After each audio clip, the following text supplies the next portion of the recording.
My name is Paul Reiber. I'm a member of the Krenov Foundation board, and we are going to interview students in the program on this last week of the school year.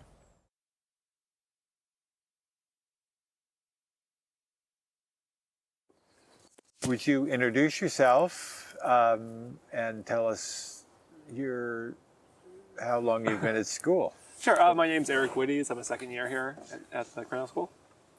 And where were you from before you came here? I was living in Oakland for the last decade or so before coming up to Fort Bragg. Mm-hmm.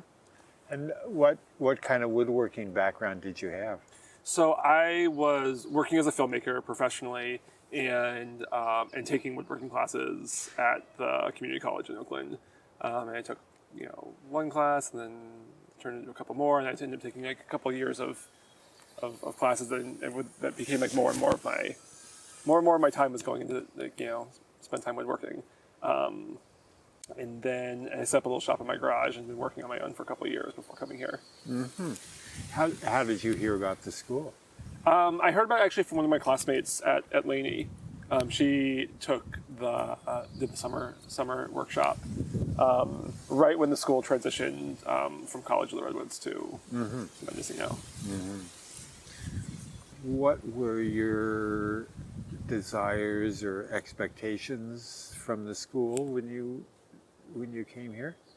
Yeah, I mean, I think for me it was just like I had become really obsessed with woodworking, and I was just like, how do I go further? How do I go deeper? How do I get better at this? And so I think just abstractly it was just continuing sort of my growth and just like becoming better, having a stronger understanding of how to make my work more work stronger, and to have a stronger mastery of the craft. I think this isn't the question you asked, but maybe it's what you're leading to. So I think what was interesting about the school, or like one of the things that was very interesting about the school, is how much more I learned than I was like looking for. Like I came in sort of just like kind of a pretty basic, like, oh, I just want to get better at woodworking, and wasn't really steeped in like the specifics of the philosophy of this school specifically, and really became enchanted with it over the years. That has really kind of informed my practice and my just relationship to woodworking. Can you think of any particular teaching moments or relationships with your projects that stand out over the 2 years you've been here? Yeah. Do you like you mean like a technical thing, or you mean something more like? Well, both either. Well, I think. Yeah, I mean, technically, I think just like the idea, like everywhere outside the school, like a table saw is like the center of a workshop, and that was how I was trained, and that was what I sort of came to know. And so I think coming here and just seeing the table saw is just like a secondary tool, and the bandsaw is the primary tool, just on a functional level, sort of felt awkward to me at first, and then like kind of like slowly, kind of like I got bored with.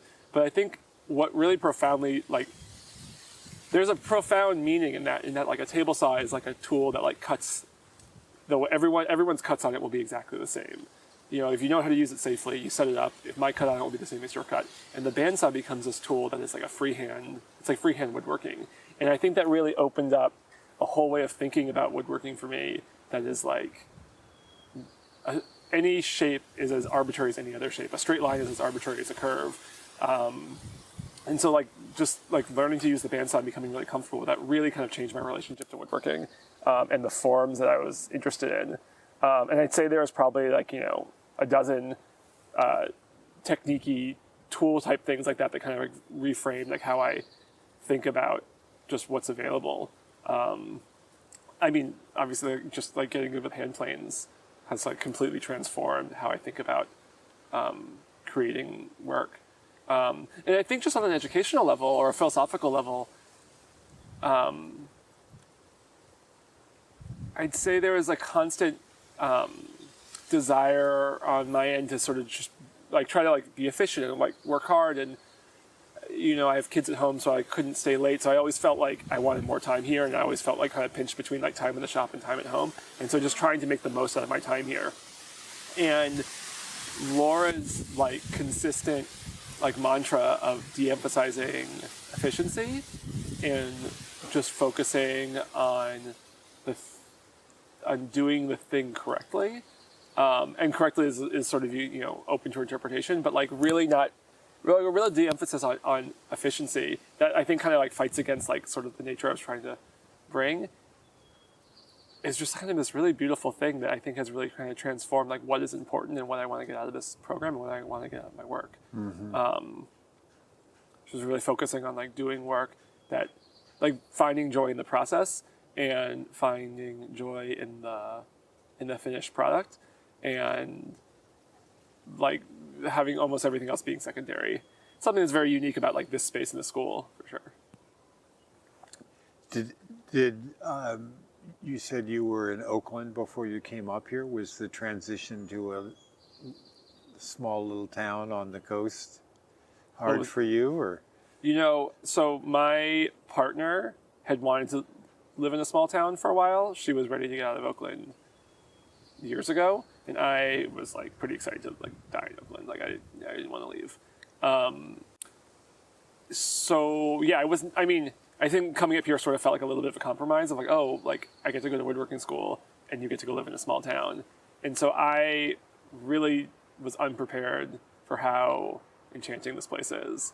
I mean, both of us, but I'll speak for myself. I just really fell in love with Fort Bragg and just the Mendo Coast.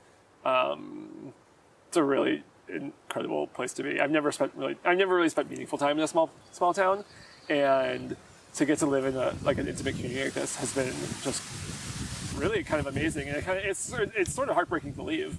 I think for us. So yeah, everyone's experience is different, but yeah, I think being in a small place, like I didn't realize how important that was to me or how valuable that would be to me. How did the school? How has the school experience impacted your sense of your future? Oh, well, really profoundly. I'm going to go to grad school next year. I'm going to go do an MFA in furniture design. Yeah, I think I thought I was taking a break from film coming up here, and actually I am taking a longer break, I guess. Yeah, I mean, actually, I realized that, like, I think some of the charm and love I have for film, or at least for like working in film, and that industry has been really like suppressed and diminished, and now I'm just like really enthusiastic about this. So I think being in an educational space and kind of that de-emphasis on, not just say like de-emphasis on efficiency, but like really like finding joy and love in the craft and the process has been really inspiring to me. And so being in an educational space where the point is to learn and not the point is to like produce is something that like has been so nice. I'm excited to continue it and keep that going. Yeah. Great. Well, thank you. Yeah. This has been perfect. Okay, great.